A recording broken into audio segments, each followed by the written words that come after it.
this Micah Parsons, Jerry Jones, what do we want to call this? Thing, standoff, complication. There's always something, right? I was thinking about it yesterday as I was talking to Hamilton, prepping for what we wanted to say, and it's getting a little contentious, I know, and it gets blown up because it's great media fodder and the Cowboys ratings and all of that. But I did get to sit with Micah Super Bowl week, and I'd never met him before. I think he's very much who he is on camera, on the field, on his podcast. Like, I asked him about what his relationship is like with Jerry Jones. Do they talk? How often do they have a cocktail? So let's go back to this, you guys. It just depends. Sometimes we'll just talk about life. We'll talk about financial decisions, his history and past about losses, mistakes, like things that he could have done better on. Or, we'll talk about the future of the team, what I think about someone prospectively, where I want the team to go, how do we get back on a winning chain. What does it feel like to be in that inner circle? Honestly, I'm just working my way there. You know what I mean? I think you're there, Micah. We're coming closer and closer every time. I think we're back. We're back? Yeah, okay, perfect. Love that. We're back. We're trying to figure things out. We've got Harold Fannin coming up, checking in. So if you have any questions for him, let me know. You hear that clip and, things are supposed to be great. Things are looking good between all of them. And I hope that they can just, even though it's a business, figure it out. We know Micah deserves to be in that, like 40 million a year range with Myles.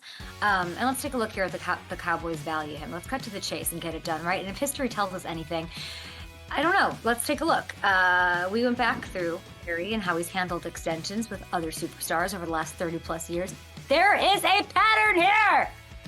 The majority of big negotiations they've dragged out. We know this. It's sort of like their MO. But what you hear, remember how long it felt like the CeeDee Lamb deal was taking forever?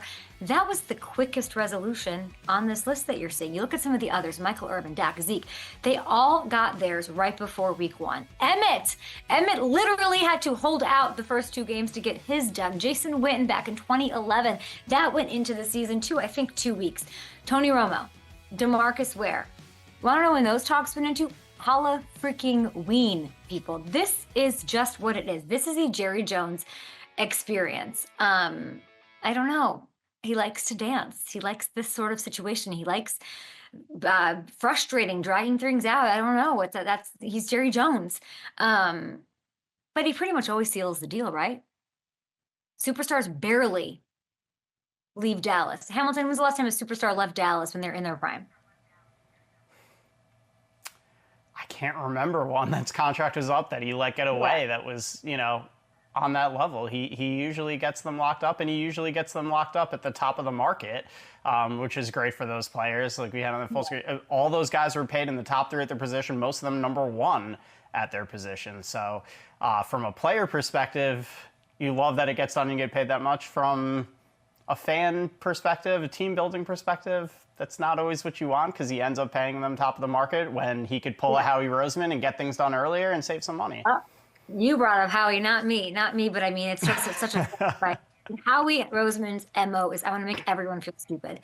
Mara, and now this with the Cowboys, like he's paying Saquon 9 years early, like it's, it's. But I will say, like, have you ever heard of somebody, Hamilton, who just like likes to make things a little more difficult? That doesn't ring a bell at all. I can't imagine who you'd be talking about. It's Jerry. It's how it's going to happen, and he's not going to change now. You can't. If I've learned one thing in my past few years on this earth, Hamilton, it is that you are not going to change somebody in their older years of life. Okay? He is who he is. We have to embrace it and keep it going. Okay, Cowboys, by the way, FanDuel Sportsbook. Let's talk about this. They are getting the third best odds to win the NFC East. You got to do this over on FanDuel Sportsbook. We have so much great stuff going on. And that's, something of a long shot, by the way, at plus 700. I don't know.